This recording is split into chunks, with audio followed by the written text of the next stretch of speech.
Hola, muy buenas tardes. Les saluda la doctora Nancy Paola Dávila Fisma. Eh, pues me presento el día de hoy. Soy doctora en estudios políticos y sociales por UAM Iztapalapa y actualmente me desempeño como profesor investigador en UAM Azcapotzalco. Y el día de hoy tengo el gusto de presentar en el marco de la octava semana de las ciencias sociales del Consejo Mexicano de Ciencias Sociales, COMEXO. Eh, Les doy la más cordial bienvenida a este conversatorio sobre el libro sobre federalismo y gobernanza pública en México. La metodología que el día de hoy vamos a presentar es acerca de esta discusión del libro, algunos debates importantes que se hacen dentro de esta parte de la publicación. Y el día de hoy nos acompaña el doctor Miguel Moreno Plata de la UACM, el doctor Moisés Frutos Cortés de Campeche, de la UNACAR de Campeche, y el doctor Miguel González Ibarra de Guamistapalapa. Y bueno, ¿cómo vamos a empezar este conversatorio? Son temas que están muy presentes, son muy actuales, hay debates importantes que nosotros tenemos que abordar en este proceso histórico que estamos viviendo actualmente. Y justo en este momento, en el Consejo Mexicano de Ciencias Sociales nos permite poder tener estas bases de diálogo y apertura para poder ir avanzando y sobre todo ir dando pauta para estas conversaciones tan necesarias. Y bueno, ¿cómo vamos a realizar? El día de hoy vamos a tener intervenciones importantes por parte de los autores de esta publicación y iniciaremos con esta primera presentación.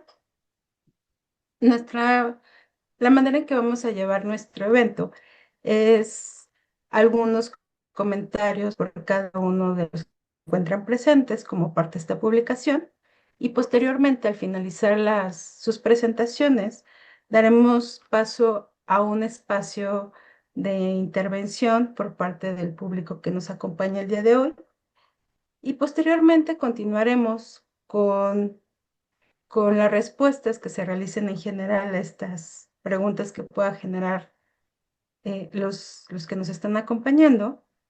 Y por último, estaremos dando por finalizado nuestro conversatorio una vez que podamos haber contestado estas preguntas y también pues estas réplicas y todas estas cuestiones que se puedan presentar en nuestra plática.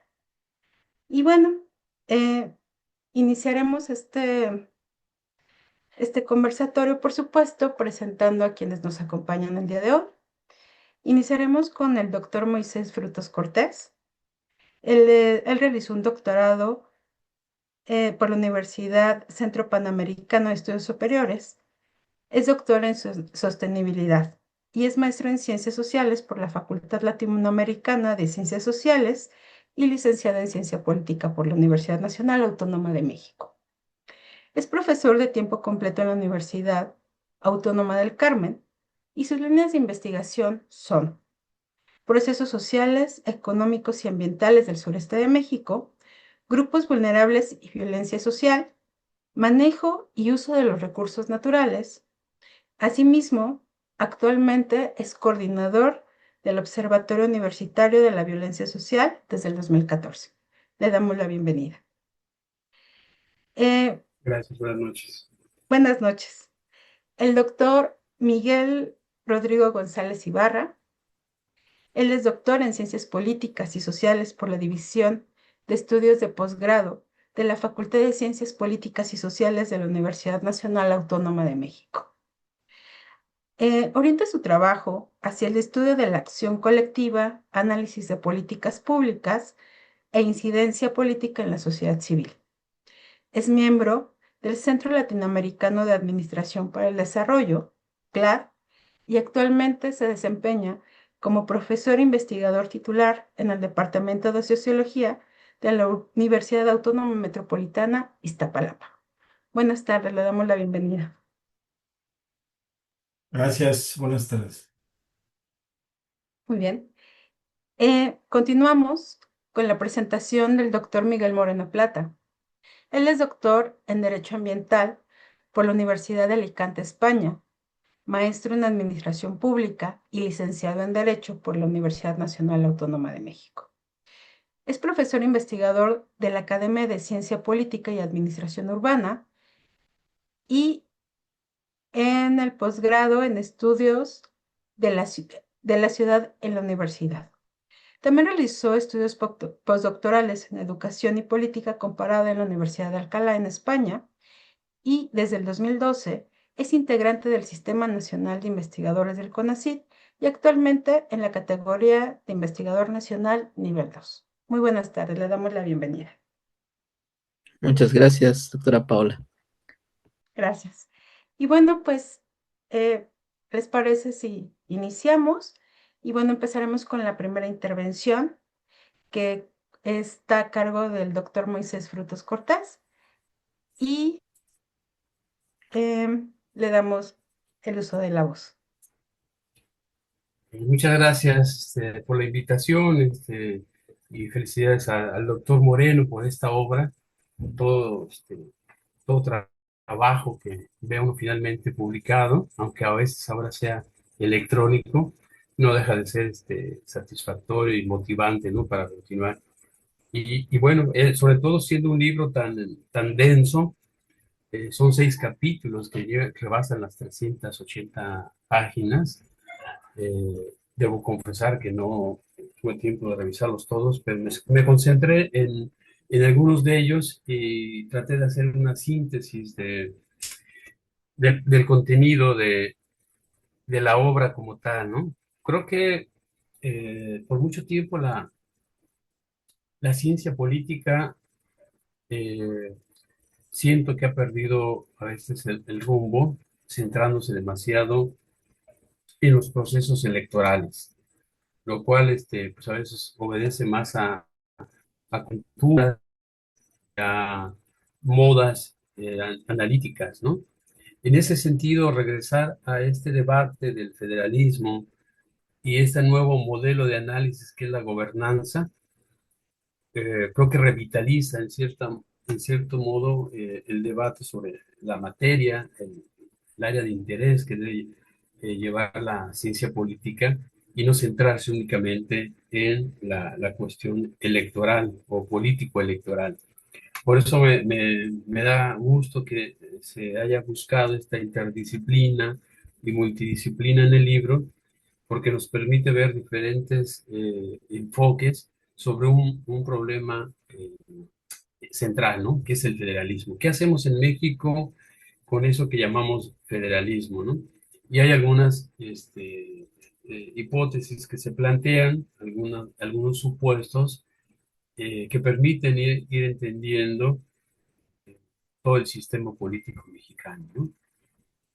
Por otro lado, me parece también interesante ciertos postulados y ciertos conceptos que no son muy usuales, ¿no? En el análisis académico y sobre todo en la ciencia política, lo cual a mí me agrada porque es una manera distinta de abordar y de interpretar, ¿no? Como esta idea de la constelación de organismos o la remasterización, ¿no? De enfoques teóricos, me lleva a otros ámbitos de interpretación, lo cual se agradece, ¿no?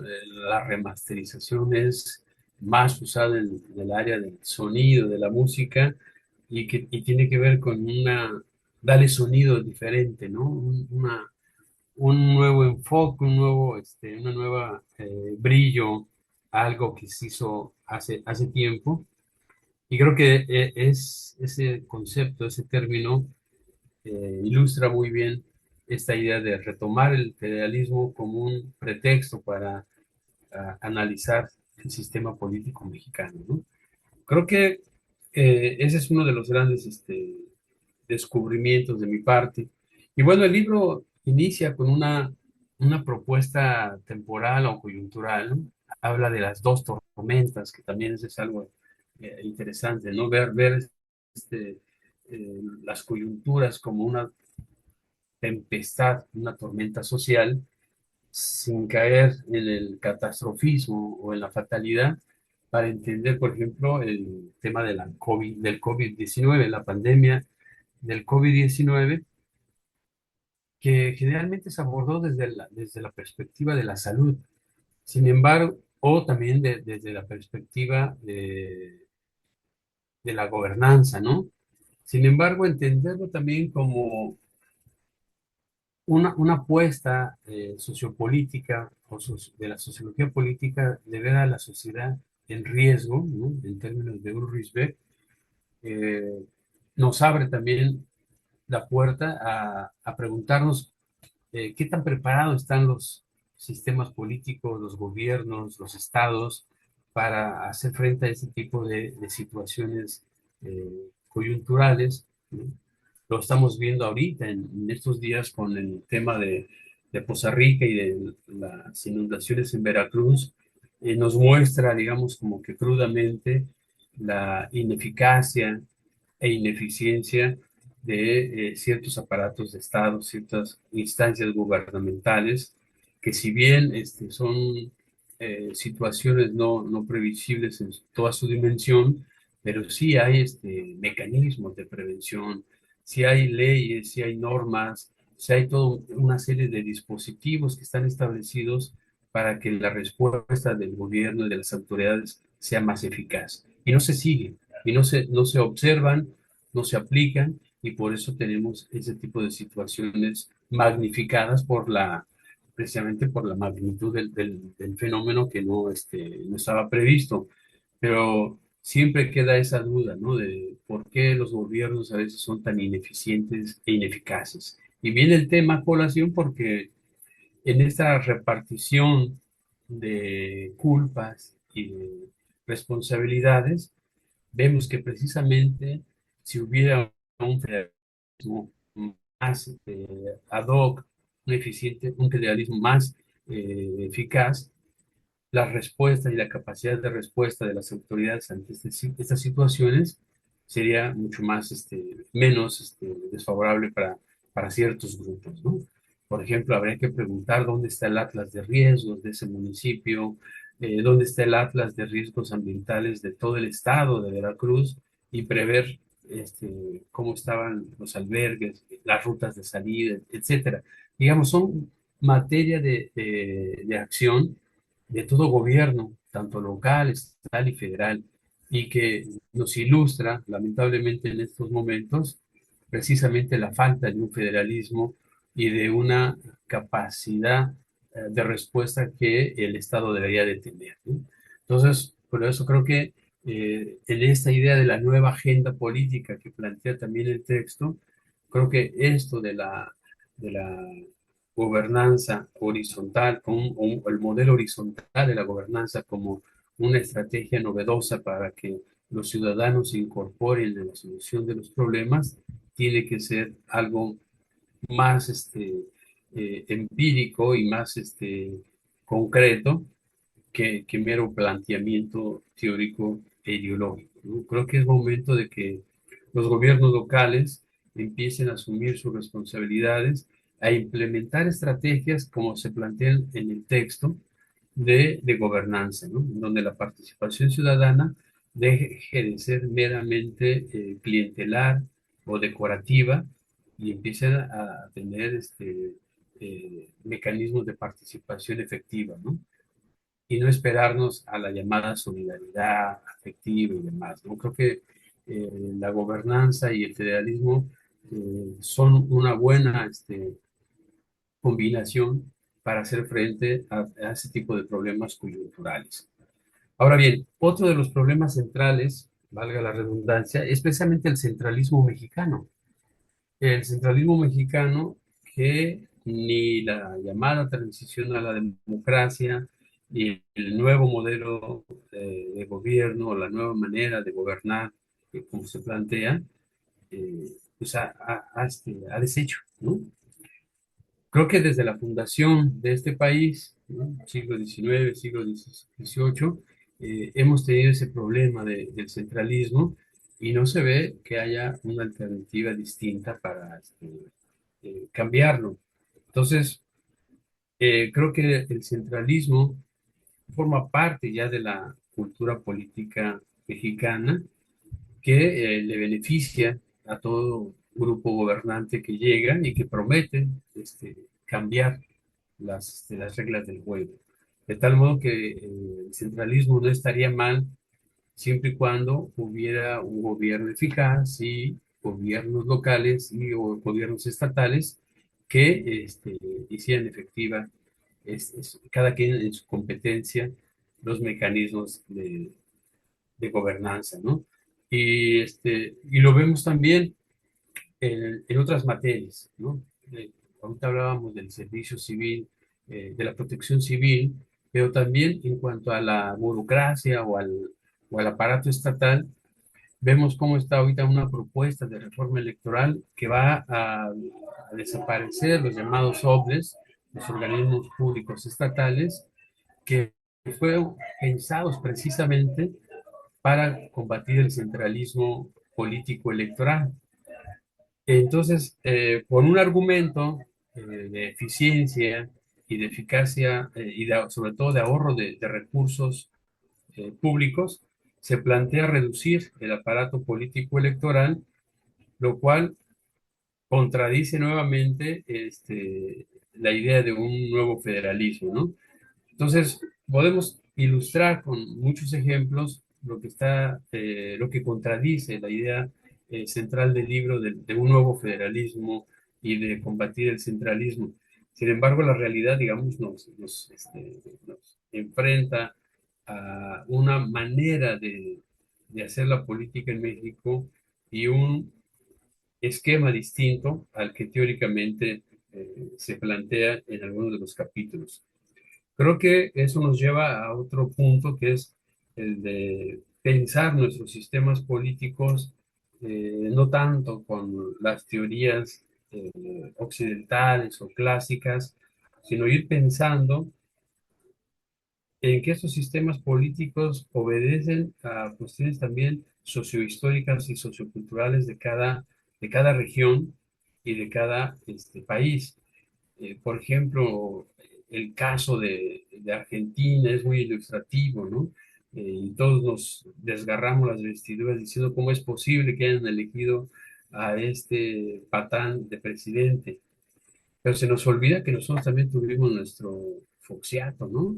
Nuestro Peñatiazo o esa serie de gobiernos bastante mediocres y grises y que fueron electos, ¿no? Fueron electos más allá de que se debata sobre el gobierno de Calderón, si se eligió o no, pero algo pasa en las sociedades en momentos históricos que optan por este tipo de gobiernos o por estas ofertas políticas, que no estaría mal si hubiera un federalismo que sirviera de contrapeso precisamente a ese gobierno central. De tal modo que discutir la nueva agenda política nos lleva y nos lleva de regreso a cómo construimos agendas políticas en donde la ciudadanía sea uno de los actores principales y que se reduzca precisamente el poder o la capacidad de cooptación de los partidos políticos y del sistema político que queremos dejar atrás, ¿no? Creo que uno de los elementos ausentes de la obra, me atrevería a pensar que es el de la cultura política, ¿no? El de la cultura política como uno de los elementos fundacionales de los sistemas políticos. El autoritarismo es uno de ellos, pero no habría autoritarismo si no hubiéramos tenido 70, 80 años de cultura política autoritaria. ¿Cómo cambiamos o cómo hacemos para tener una alternancia en el gobierno mientras seguimos teniendo prácticas políticas autoritarias, prácticas políticas del viejo régimen que acostumbró a la población a recibir dádivas, a recibir programas asistenciales, a ser una clientela política en el momento electoral, ¿no? Creo que por ahí debe de ir la apuesta de la gobernanza y de este federalismo que discute el libro para que podamos ir construyendo otro sistema político. Me parece que en otro de los capítulos, que me parece que el cuarto de Víctor Hugo, se retoma a Adam Przeworski, un clásico también de las transiciones. Y creo que es esa antología, ¿no? Que todos creo que revisamos en algún momento de las transiciones a la democracia, desde gobiernos autoritarios, fue útil para esa coyuntura, fue útil para esos momentos, y creo que ahora tenemos que analizar estos procesos de cambios políticos con nuevas esquemas, nuevas miradas, y creo que el de gobernanza política que se hace presente en esta obra es una de ellas, ¿no? Es un modelo que puede servirnos para entender y adaptar, obviamente, a cada país y a cada región. Estamos hablando de México, pero creo que también es válido pensar en sistemas comparados con lo que sucede en otros países que están todavía con regresiones autoritarias o que están todavía inmersos en procesos de alternancia y de cambio político. Entonces, yo celebro varias cosas de esta obra, entre ellas, recapitulando, el regresar a la ciencia política, a debates novedosos, a debates de la transición, debatir si realmente estamos en un proceso de transición. Algunos ya la dieron por muerta, ¿no? Como Waldenberg o los anteriores dirigentes del INE, dieron por muerta la transición, y la pregunta sería si realmente algún día se consolidó esa transición, ¿no? Entonces, creo que discutir el tema de la gobernanza vinculada con el federalismo es una buena apuesta para regresar el debate de la ciencia política a temas más densos, ¿no? Temas más trascendentales que la mera discusión de los resultados electorales o de los organismos políticos electorales. Entonces, me da mucho gusto, le apuesto a terminar de leer todos los capítulos, pero con una mirada que hice a dos, tres capítulos y a la obra en general, me permite ver con alegría y con esperanza esta discusión, ¿no? Discutir nuevamente desde las ciencias sociales, desde las ciencias políticas, una nueva manera de entender los sistemas políticos, tanto en México como en otras regiones de América Latina. Muchas gracias.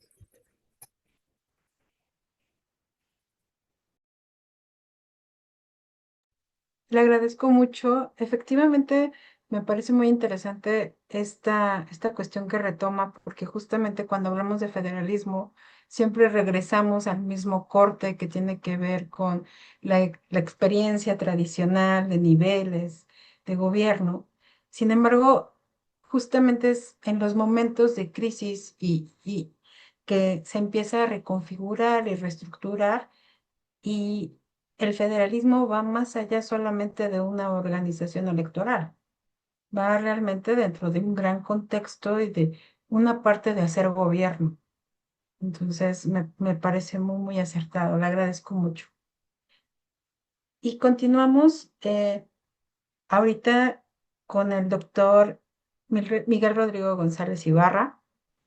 Él es el autor de uno de estos capítulos que que realiza un análisis de este gobierno abierto, de esta producción por parte de la ciudadanía. Y bueno, yo le doy el uso de la palabra. Muchas gracias. Sí, gracias. Buenas tardes. Pues primero felicitar a Miguel Moreno por este trabajo colectivo, a los profesores e investigadores que colaboraron en este proyecto. Sabemos que los proyectos de libro pues son largos, son en algunos casos se demoran, pero bueno, finalmente ya está esta obra. Y sí, efectivamente tuve a bien colaborar con un capítulo que intitulé Gobierno Abierto y Ciudadanía en la Construcción de Políticas Públicas en México.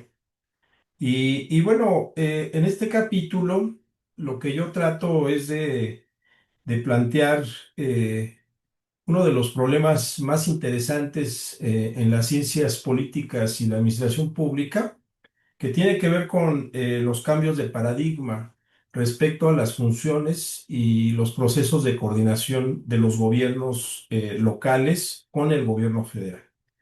Aquí, escuchando un poco también la intervención del doctor Moisés, considero que existe pues una propuesta interesante de libro. Sin embargo, efectivamente hay un vacío respecto a la discusión de la cultura política, del régimen político y de cómo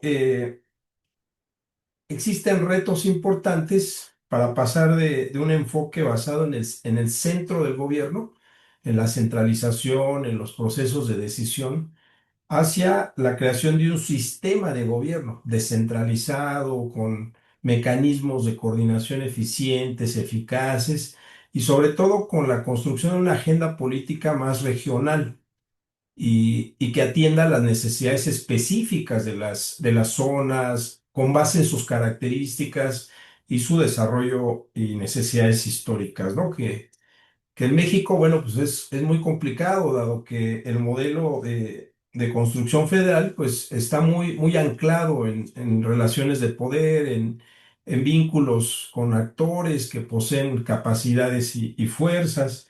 Y entonces aquí, en una primera, digamos, observación en general, ¿verdad? Y que claro, en el capítulo que yo escribo específicamente me centro en esta noción tan importante de gobierno abierto, pues tiene que ver con la misma comprensión de la categoría, ¿no? En muchos foros se ha planteado, y esto lo ha dicho también uno de los expertos, el doctor Luis Aguilar Villanueva, ha dicho que en México estamos acostumbrados a traer modelos de otras realidades e implementarlos, ¿no? Así tal cual, sin hacer un diagnóstico, un contexto y sobre todo valorar cuáles son los aprendizajes que se obtienen de esos enfoques, ¿no? Y uno de ellos es el de gobierno abierto, que se impulsó desde la década de los 80s y 90s y particularmente con enfoques donde planteaban al gobierno como un ente coordinador, un ente generador de transparencia, un ente de innovación tecnológica, ¿no? Y bueno, fue muy interesante en esos momentos, incluso la noción de gobiernos electrónicos, ¿no? De cómo iban a coordinar muchas de las demandas a través de procesos tecnológicos de innovación. Y ahí se decía que con eso se iba a acabar la corrupción, ¿no? Que iba a haber mejores controles y todo esto. Y efectivamente, pues vivimos más de tres gobiernos eh, anterior a la cuarta transformación que trabajaron muy duro para hacer de alguna forma realidad este proyecto. Pero lo que vimos es que hubo un desencanto porque no se acabó la centralización, no se construyeron capacidades regionales por lo menos suficientes para que las grandes zonas metropolitanas se descongestionaran respecto a las agendas, a las demandas. Y por el contrario, lo que vimos es que aumentaron muchos de los proyectos que ahora se están realizando para generar otras formas de gobierno ligadas a grandes proyectos metropolitanos, grandes obras de construcción y grandes obras del gobierno, ¿no? Como las que estamos viendo actualmente. Entonces, creo que uno de los retos que se tienen ahí es cómo evaluamos el mismo concepto de gobierno abierto dentro del marco de un proceso más amplio que es la gobernanza, ¿no? Y entonces la gobernanza se refiere en una visión muy descriptiva a un sistema de gobierno postgubernamental que tiene que ver con fortalecer las capacidades de dirección, atender la organización del desarrollo local y por otro lado recuperar desde una visión más amplia, recuperar la participación, pero no como un concepto descriptivo y conceptual, sino como un concepto incluyente y que sea el motor de la incidencia política, es decir, que la agenda, la base de la agenda política nacional sean las mismas necesidades y demandas de los propios habitantes, ¿no? De las localidades. Y esto es lo que estamos viendo actualmente. Entonces, mi capítulo propone discutir primero qué es el gobierno abierto, examinar los planteamientos y a partir de ahí trato de hacer un balance en la primera etapa del gobierno de la Cuarta Transformación, particularmente en estos años después del COVID complicados, ¿no? Donde el gobierno se enfrentó a múltiples decisiones radicales, ¿no? Porque el COVID generó decisiones radicales inéditas, ¿no? Para una sociedad que no estaba acostumbrada a este tipo de temas acelerados, ¿no? Y que generaron conflicto en muchos lugares y puntos críticos, ¿no?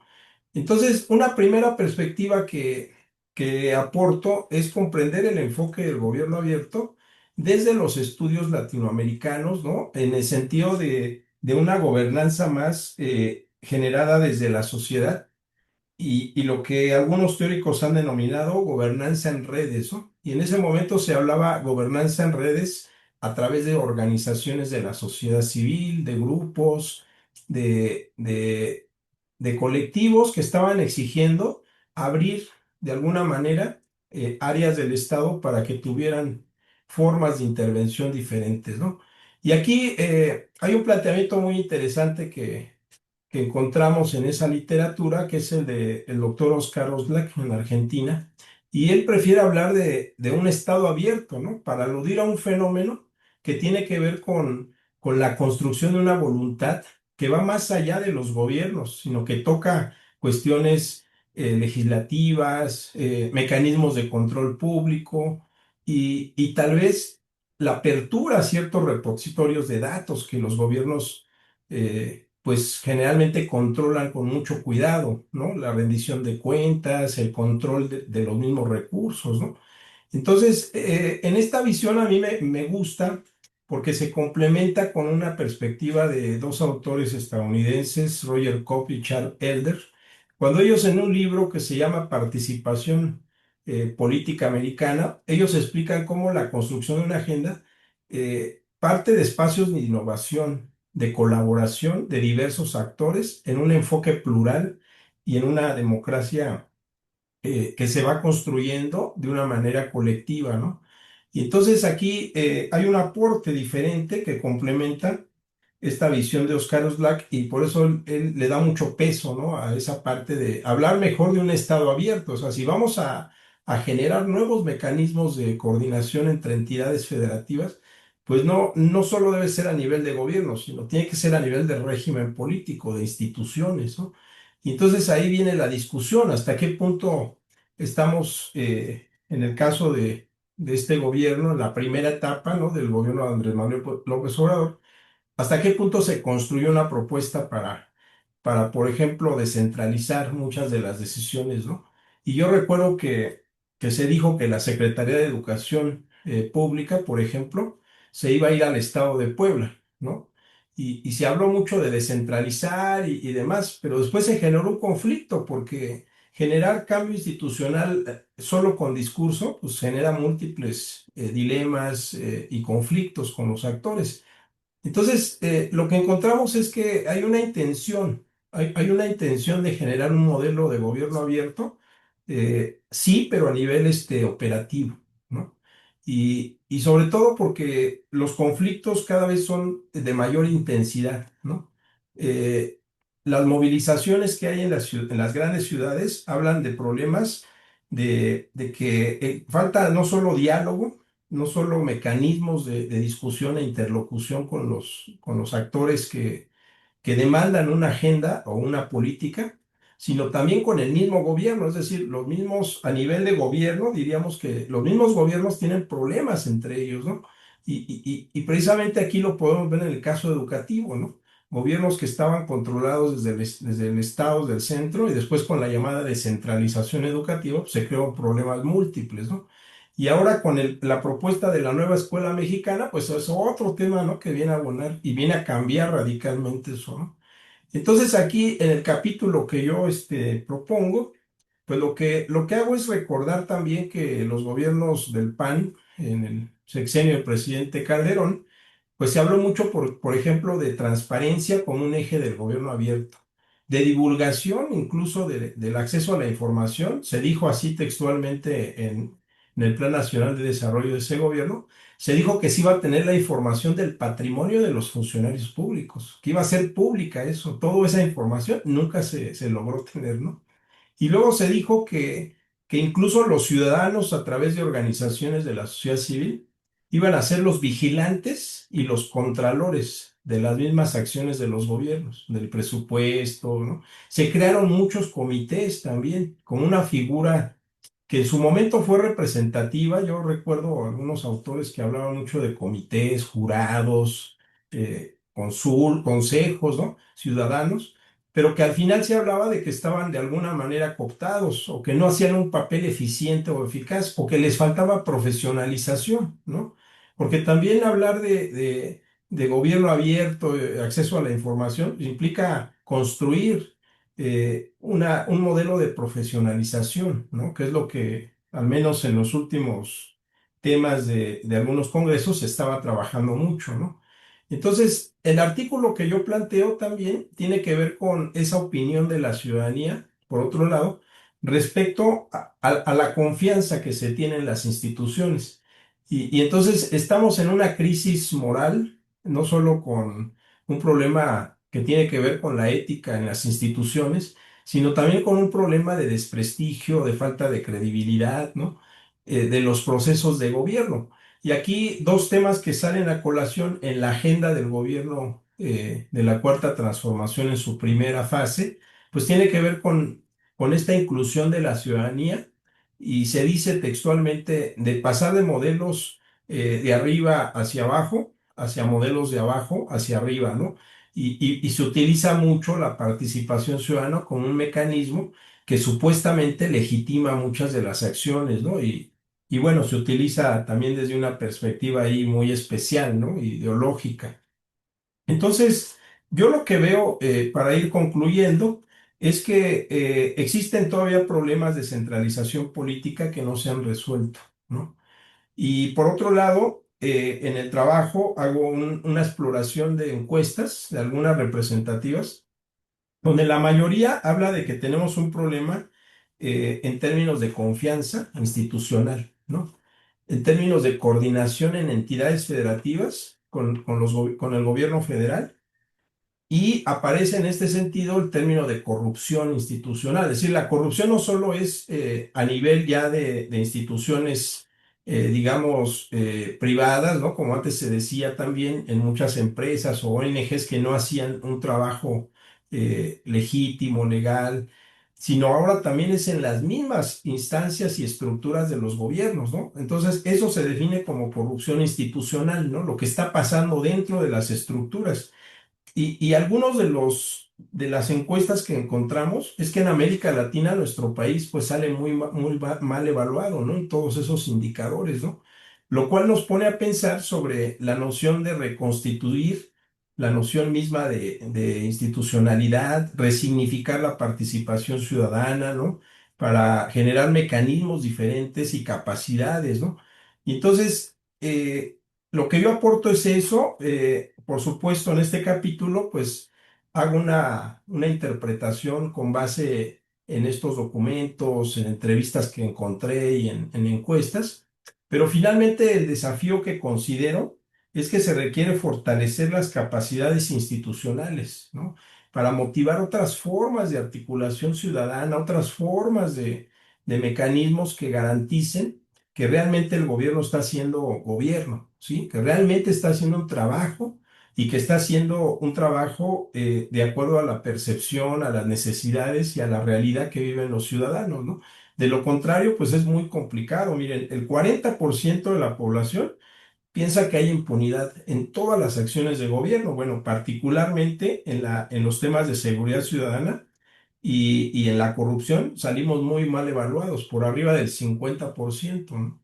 Entonces, esto nos habla de que estamos hoy en día en un problema muy serio, ¿no? De cómo construimos confianza institucional para lograr no solamente un mejor gobierno, sino una mejor calidad democrática. Y esto es un reto enorme, ¿no? Por eso creo que el libro hace una buena aportación a generar esa discusión, ¿no? No concluye, pero sí plantea líneas de investigación. Pues gracias, gracias. Doctor, le agradezco mucho su participación. Justo algo que es muy importante que me gustaría apuntar es que en este debate, dentro de la disertación que hace en este apartado, es muy interesante ver que mucha de estas grandes situaciones parten justo de la confianza institucional y la cultura política, porque efectivamente no podemos iniciar una construcción sin que también existe esta cultura por parte de la ciudadanía. Y desde la ciudadanía también empieza a construirse, ¿no? Toda la idea de lo que realmente es un gobierno de confianza y fuerte, y que tiene mucho que ver también con la idea de estos federalismos que muchas veces se centralizan justamente por la falta de confianza institucional, en algunos casos. Muy bien, le agradezco mucho su participación y continuamos con la participación del doctor Miguel Moreno Plata. Él nos presenta un tema que podría parecer un poco técnico en el tema de los pesos y contrapesos y los sistemas autónomos que me parece que ahorita está muy en boga en este sistema jurídico, sí, sistema político mexicano, y más acorde también con esto que aparece con el Poder Judicial y habla mucho de esta parte de la confianza.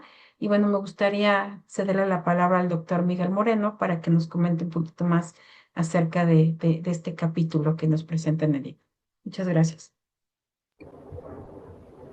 Sí, muchas gracias. Buenas noches.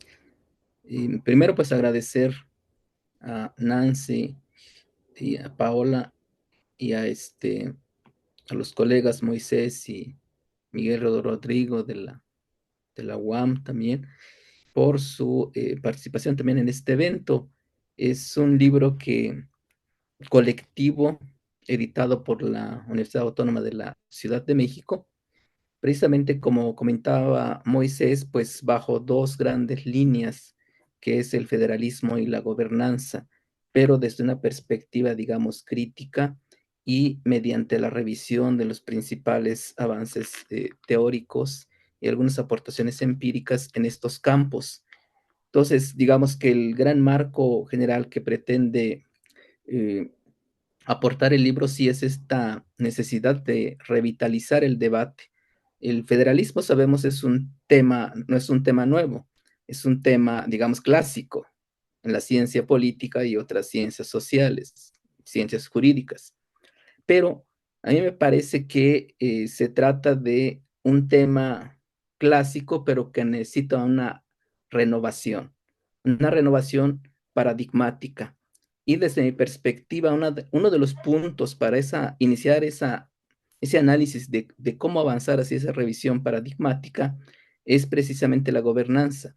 Sabemos que también la gobernanza tiene muchos enfoques, muchos planteamientos, existen muchas divergencias, pero también es cierto que cada vez se consolida con aportaciones fundamentales donde existen coincidencias fundamentales entre los autores, tanto nacionales que en menor medida como en otras latitudes, digamos. Entonces, en ese sentido me parece que vincular el debate del federalismo, particularmente con relación al federalismo mexicano, pero también abierto obviamente al federalismo global, desde la gobernanza sí nos puede ayudar a repensar algunas formas, por tanto que se han abordado desde la perspectiva teórica como empírica en el caso particularmente mexicano, porque aquí hay como una suerte de entrampamiento, no solamente político, o sea, ese círculo vicioso de la centralización del poder, sino también un entrampamiento teórico. ¿Por qué? Porque estamos, digamos, sobre las mismas bases teóricas. A veces no es suficiente la innovación teórica Me parece que estos nuevos enfoques como la gobernanza tienen esa virtud. Obviamente tienen también muchas limitaciones.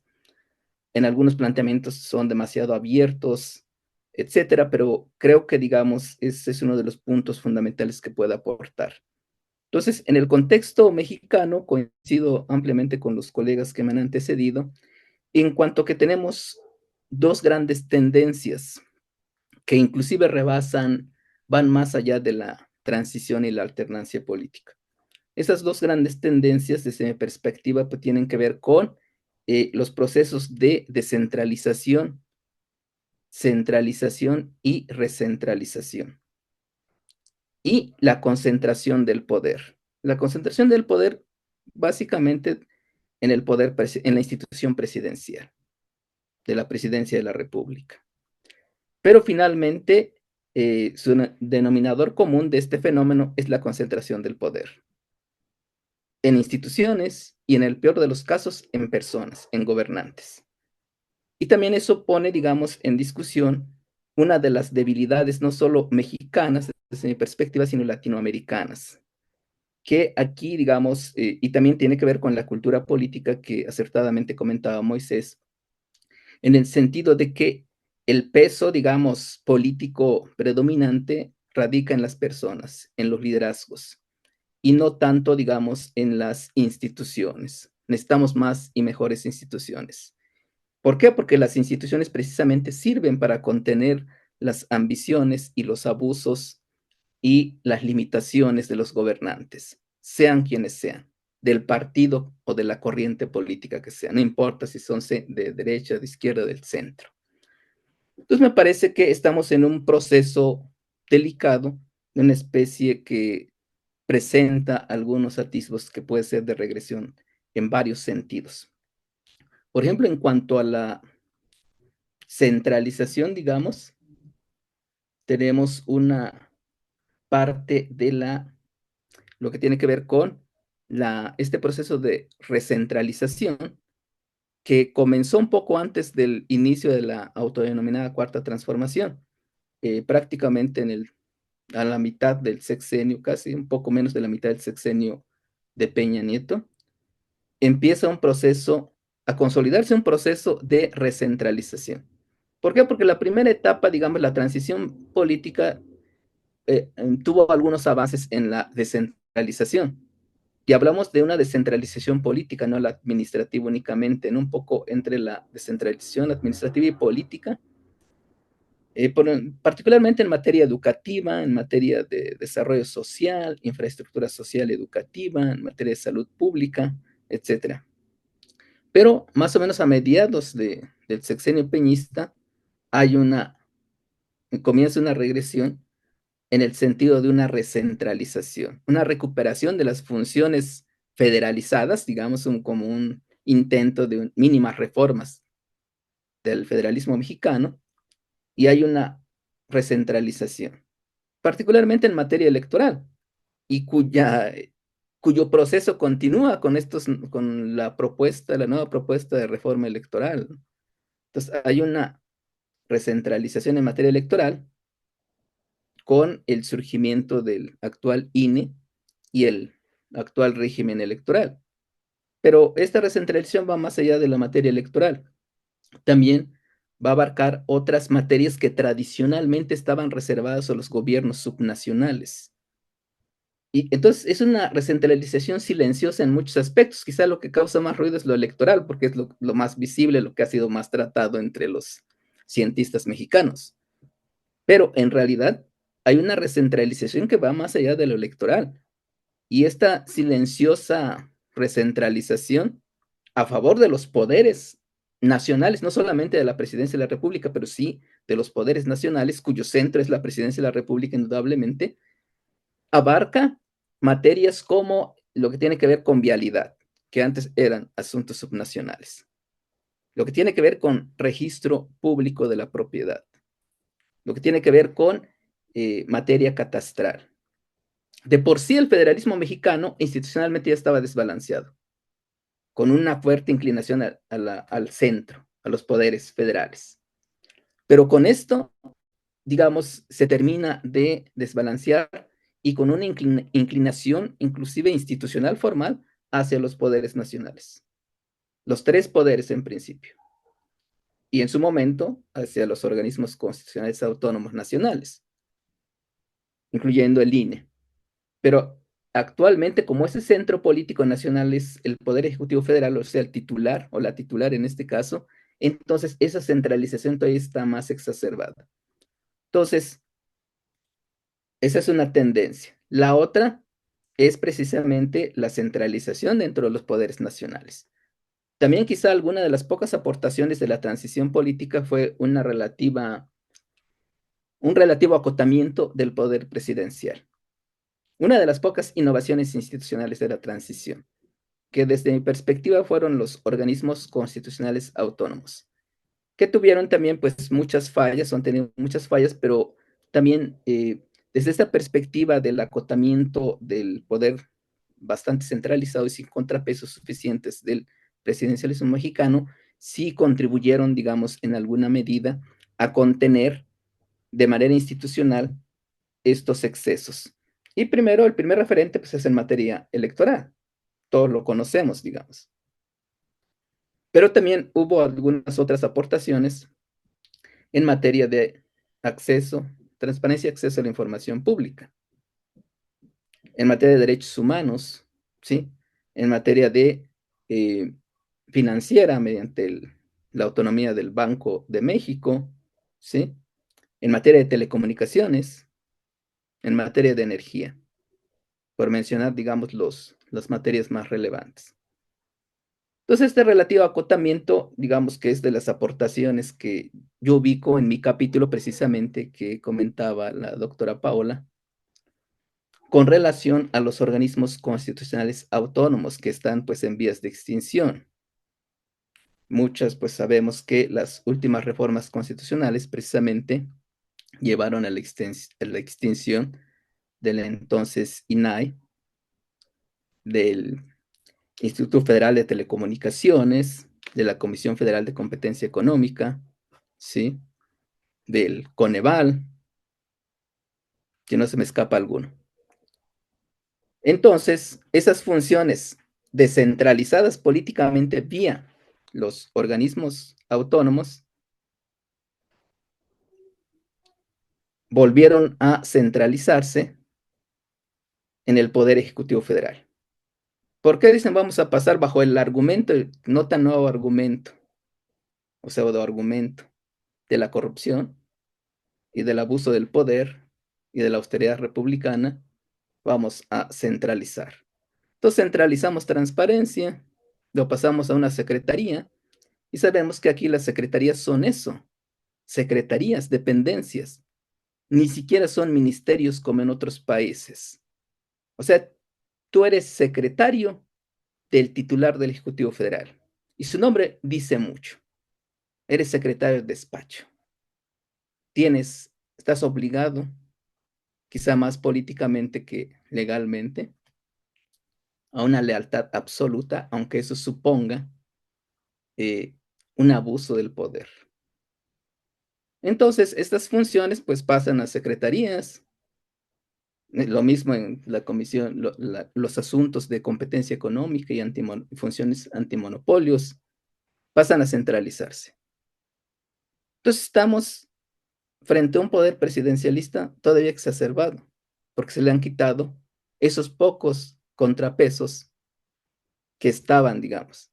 Y estaban no desde el punto de vista estrictamente político, porque sabes que el contrapeso político por excelencia, que tampoco se está dando en la actual composición del Congreso, es desde el Congreso de la Unión. Deben estar ahí los contrapesos políticos. El contrapeso jurisdiccional, pues debe estar en el Poder Judicial, que tampoco ya no le está. Ahora bien, los contrapesos técnicos estaban, en teoría, en los organismos constitucionales autónomos, que también casi ya no están. La mitad, pues, están prácticamente ya extintos, otros en vías de serlo o en vías de ser cooptados de manera definitiva. Entonces, creo que esto sí nos debe hacer reflexionar y todavía, digamos, redoblar la tarea de abrir, pues, estos debates. ¿Por qué? Porque también mencionaba el colega Moisés, en el contexto actual tenemos muchos problemas políticos y públicos en todas las materias, comenzando por problemas de inseguridad pública, criminalidad, atención y gestión de desastres, gestión de riesgos y protección civil, combate a la pobreza, etcétera. O sea, tenemos una amplia agenda pública. Pero sin embargo, esta centralización pues ha llevado a que los sistemas nacionales que institucionalmente existen pues no funcionen, que es el caso del Sistema Nacional de Protección Civil y Gestión de Riesgos, que en teoría es un sistema nacional, así como el Sistema Nacional de Cambio Climático, que en teoría esa es de las principales ámbitos de desarrollo del federalismo mexicano actual, que temas que son abordados en el capítulo segundo de este texto, en el capítulo de los colegas, del colega Alejandro Aguilar y la colega Karina. En este segundo capítulo, por ejemplo, abordan es cómo se da una innovación, dos tendencias contradictorias. Por una parte, una innovación, esa innovación se presenta mediante los sistemas nacionales, pero a la vez también una tendencia de prácticas que se vinculan con ciertas inercias y cultura política. Entre ellos, pues la adulación presidencial. Tenemos una inclinación a adular, no la institución del Poder Ejecutivo Federal o la institución de la Presidencia de la República, sino a las personas, que creo que es uno de los mayores problemas que tenemos. ¿Por qué? Porque como dicen todos, quizá llevamos algo de la cultura presidencial en una buena medida, porque todos a lo mejor quisiéramos ser presidentas o presidentes, aunque sean a nivel municipal. Entonces, esta cultura sí termina por dinamitar, acotar y volver disfuncionales los arreglos federalistas formales que tampoco están funcionando.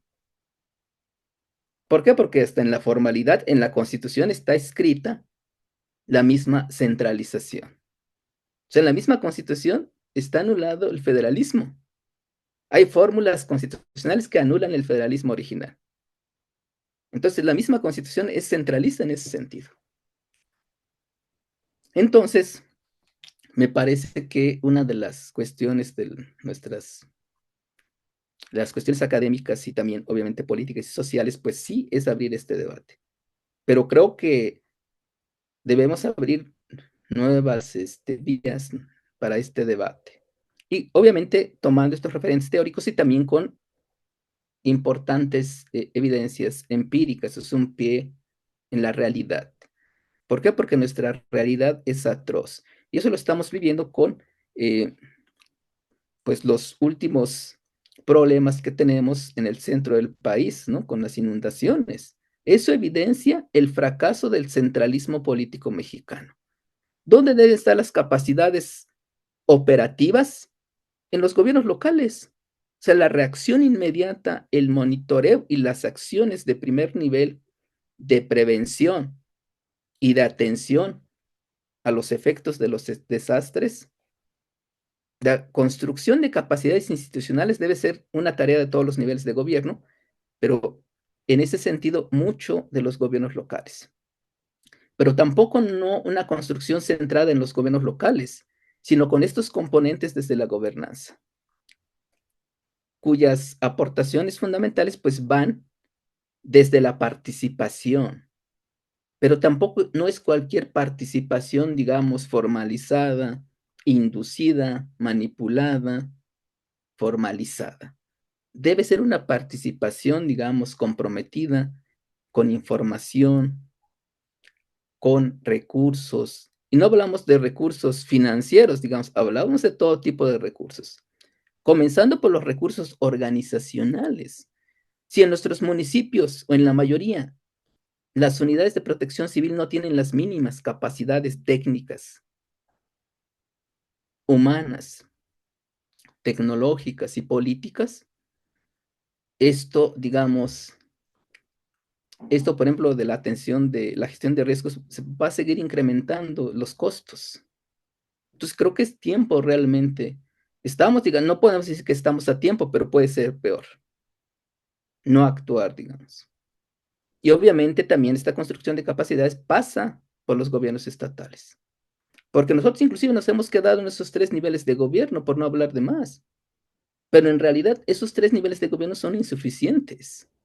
Necesitamos crear 1 o 2 niveles de gobierno más, pero bajo otras perspectivas, desde otras contribuciones. Y creo que la gobernanza en ese sentido sí tiene aportaciones críticas, también obviamente tiene muchas limitaciones y hay que señalarlas, pero creo que en general, digamos, dice ningún gobierno va a poder resolver estos problemas de gran complejidad. Necesitamos la intervención, claro, bajo la conducción de los gobiernos o del Estado en general, pero necesitamos una intervención en la toma de decisiones, sobre todo aquellas decisiones estratégicas que ponen en riesgo la vida, la seguridad y el bienestar de las personas. Necesitamos de la intervención, de la participación de todas las personas, de los ciudadanos, de las comunidades, de las organizaciones de la sociedad civil, de las empresas. Nuevas formas de gobernar y de gobernanza. Entonces, en suma, digamos, para cerrar esta intervención, me parece que este texto, con la aportación de las diferentes y los diferentes colegas de diferentes instituciones, a quienes agradezco nuevamente su participación en este libro colectivo que pues tardó años en salir, pues los procesos editoriales son muy largos, pero que finalmente lo tenemos, tanto en versión, digamos, impresa como en versión digital. Entonces, en su momento, pues, les podemos hacer llegar algún ejemplar impreso, digamos, porque siempre el placer de la lectura es diferente, ¿no? En la versión impresa que en versión digital, ¿no? Entonces, pues, invitamos a todo el público a que busque, lea y nos ayude en este debate. Muchas gracias. Le agradezco mucho y me gustaría rescatar todas estas cuestiones que maneja, que no solamente es el entramado únicamente electoral y político, sino que vienen a cuenta una construcción eh, en cuanto a la administración pública, la manera en que también se ven estas órdenes de gobierno y cómo realmente han impactado en la vida cotidiana de todos los que habitamos el territorio nacional. Y bueno, también me gustaría rescatar que justo hay una parte al final del libro que es a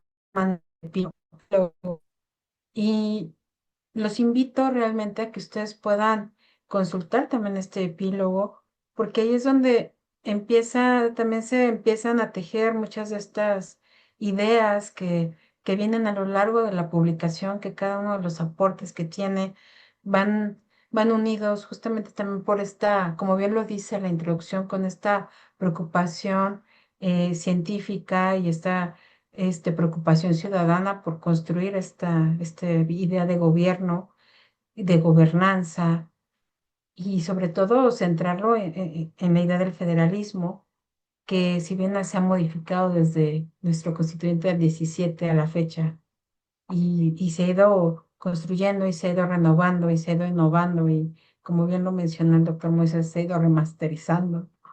Entonces, es muy importante ver que en este epílogo se construye también estas nuevas ideas que se tienen que retomar para volver a tener un diálogo más profundo acerca de lo que realmente implica este federalismo y esta gobernanza.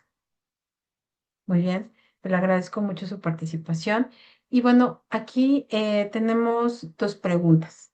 De, la primera pregunta que tenemos sería eh, no, para los ponentes, ¿qué tan viable sería proponer una iniciativa de ley en materia de corrupción o gobierno? Esa es la primera pregunta.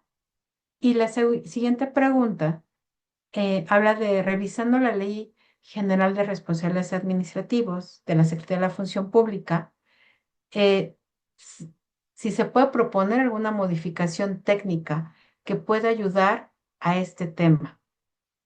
Muy bien. Bueno, ¿les parece si les doy el uso de la palabra como se dieron las intervenciones?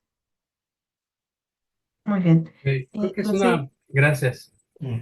Sí, antes de que se corte la transmisión, quisi- brevemente, creo que sí es una pregunta muy, digamos, dura, ¿no? En el sentido de que partimos de que el sistema político mexicano y todo el aparato del Estado en México ha sido caracterizado desde hace mucho tiempo como un sistema corrupto. ¿Qué hacemos para reducir o contrarrestar esta, esta manera de ejercer el servicio público? Creo que el capítulo del doctor Miguel aboga en ese sentido, ¿no? Ya ha venido escribiendo desde hace tiempo sobre el tema. Tiene que ver precisamente con lo que también decía el doctor Miguel Moreno, de fortalecer precisamente el aparato de gobierno, pero no solamente a nivel federal, sino los gobiernos locales.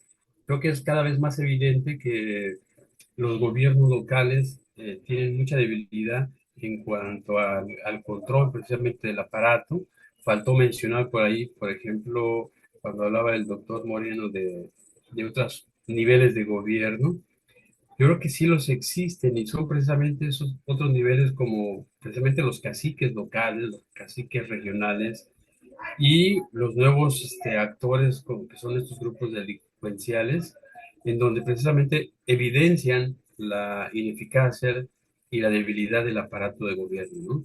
Entonces, ¿quién se va a oponer a estos grupos con tanto poder o a estos grupos o poderes fácticos que hay en cada región que doblegan a la autoridad establecida, ¿no? Ya hay todo un sistema de control, aparentemente, ¿no? Esta Secretaría de la Función Pública, que su función principalmente es esta, ¿no? Vigilar el actuar de los funcionarios públicos. Hay leyes también que vigilan o que se aplican para todos los funcionarios públicos, pero no hay manera de controlar, por ejemplo, las prácticas ciudadanas, también de una cultura política antidemocrática y propensas a la corrupción, ¿no? Estos poderes fácticos que son muy fuertes a nivel local y regional, que doblegan a las instituciones precisamente con el poder del dinero, ¿no? Y, y si no es el dinero, pues es otro tipo de medidas. Entonces creo que más que una nueva ley para combatir la corrupción, lo que hace falta es fortalecer precisamente el aparato institucional en nivel local y a nivel regional, ¿no? Para que tenga precisamente los dientes, los mecanismos para contrarrestar los actos de corrupción, tanto de sus funcionarios, del aparato público, como de los ciudadanos que también son propensos a este tipo de prácticas. Y bueno, Le agradezco mucho. Continuamos con el doctor sí, Miguel gracias Rodrigo. por el tiempo porque creo que teníamos 7:30. Pues muy rápido, mira, sí existen ya leyes que garantizan de alguna manera el funcionamiento de las relaciones intergubernamentales y la misma coordinación intergubernamental. Sí existen leyes y existen varios ya programas que se han llevado a cabo. Pero ¿cuál es el problema? El problema es que el centralismo ha llegado al límite, ¿no? En un territorio plural, diverso, con múltiples agendas y conflictos que en muchos casos no coinciden y en muchos casos controlar un ente global es muy complicado, ¿no? Y entonces lo que nosotros vemos, y fue algo que en el capítulo que a mí me tocó revisar, es que muchas veces las agendas van en contra de ellas mismas, es decir, el gobierno federal va por un lado y los gobiernos van por otro locales, ¿no? O sobre todo cuando son de oposición llevan como políticas diferentes, enfoques diferentes, mecanismos y capacidades diferentes, ¿no? Y eso genera mucha confusión, sobre todo cuando queremos crear un sistema de gobierno integrado o con innovación, con eficiencia, ¿no? Y que esto abone hacia a una gestión más eficaz, ¿no?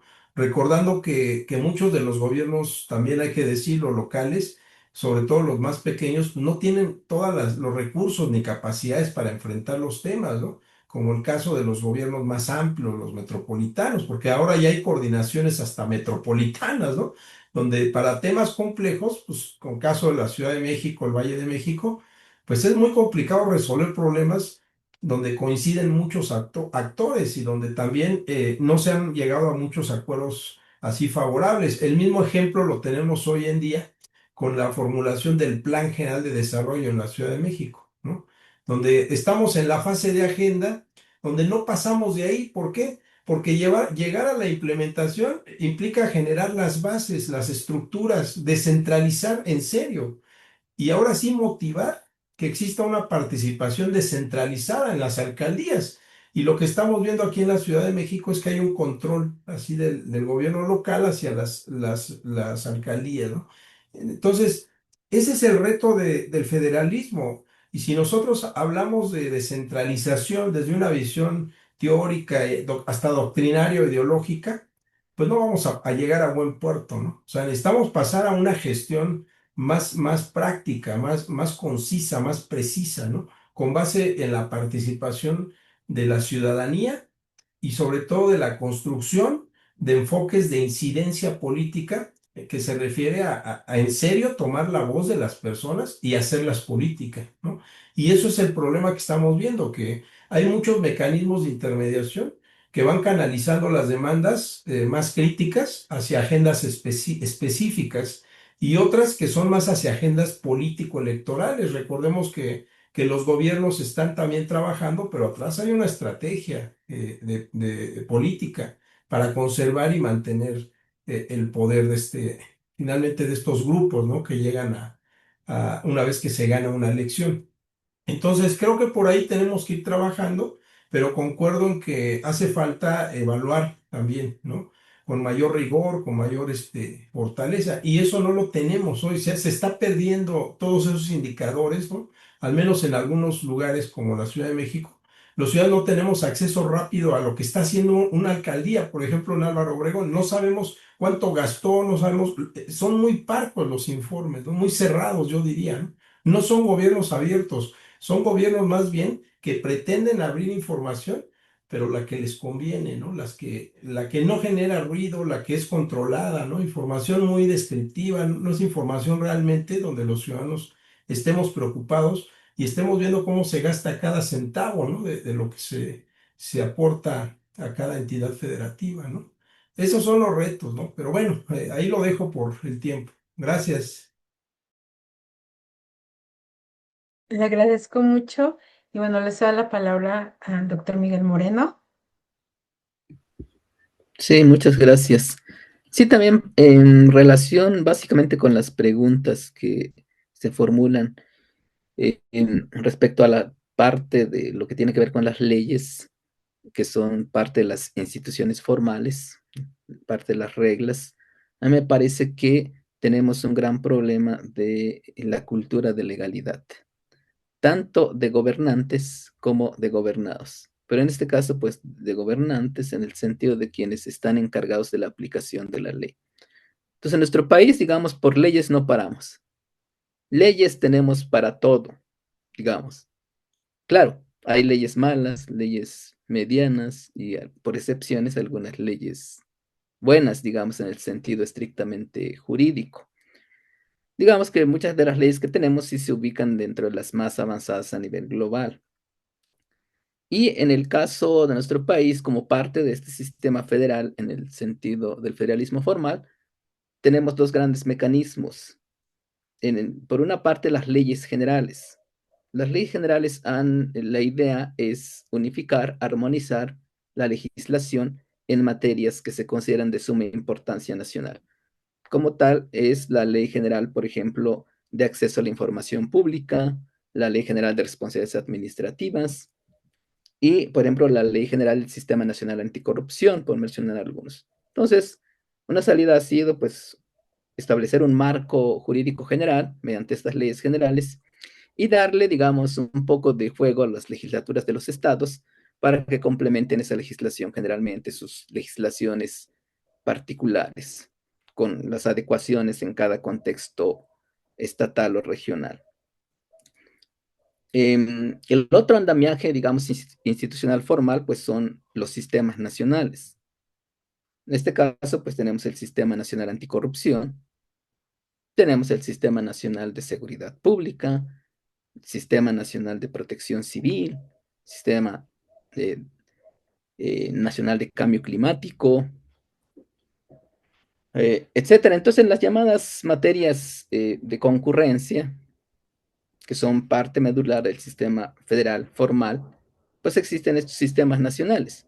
Pero ¿qué sucede? Que en la realidad pues no están funcionando. O sea, primero porque no se aplican las leyes o se aplican según a modo.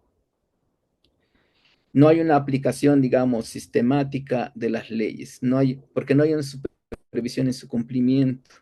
Entonces, algunas veces se cumplen, dependiendo, algunas, pero la mayoría de las veces no se cumplen, comenzando por los gobiernos que no cumplen sus responsabilidades políticas y administrativas y jurídicas.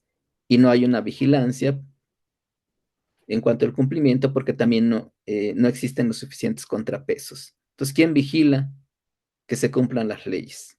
En teoría, pues los respectivos poderes judiciales, tanto federal como de los estados, las contralorías, los organismos, las auditorías superiores, tanto de la federación como de los estados, los entes fiscalizadores. Pero también muchos de ellos pues están anulados, están cooptados o simplemente tienen miedo. Entonces tenemos un gran problema de vigilancia del cumplimiento de la ley. ¿Son mejorables las leyes? Yo creo que sí, siempre es mejorable. ¿Es posible innovar? Sí. ¿Se puede innovar? ¿Se pueden reformar? Sí, yo creo que es necesario también muchos aspectos, pero también las últimas reformas también han ido hacia atrás. Por ahí menciono rápidamente el caso de la ley de amparo. Es una regresión en términos jurídicos porque están protegiendo más al poder público que al ciudadano y a las personas. Entonces están quitando tan solo, por ejemplo, este asunto del interés legítimo que prevalecía en la versión anterior y están regresando con el interés jurídico que es lo de hace un siglo. Entonces, hay importantes reformas. Puede haber reformas para mal y puede haber reformas un poco para mejorar, ¿no? ¿Es mejorable todo? Yo creo que sí, pero creo que el punto fundamental es que se cumplan las leyes. Y lo que no funcione, pues obviamente hay que cambiar no solo con la argumentación jurídica, sino el contenido, el sentido político, social, cultural, etcétera. Entonces, creo que eso también nos abre una parte del debate hacia lo que es la construcción de una nueva cultura de la legalidad, del cumplimiento de la ley, tanto desde los gobernantes como nosotros, los ciudadanos, las personas, porque también pues, muchas veces no cumplimos la ley en el sentido que nos toque, ¿no? Entonces, son componentes finalmente de las dificultades que enfrenta el federalismo mexicano y también las dificultades que tentativamente pueden enfrentar estos nuevos planteamientos desde la gobernanza pública. Por mi parte, pues sería todo. Muchas gracias. Muchas gracias, doctor. Yo les quiero agradecer mucho esta conversación que fue muy, muy, muy interesante. Pero bueno, yo les invito a que revisen, regresemos al libro.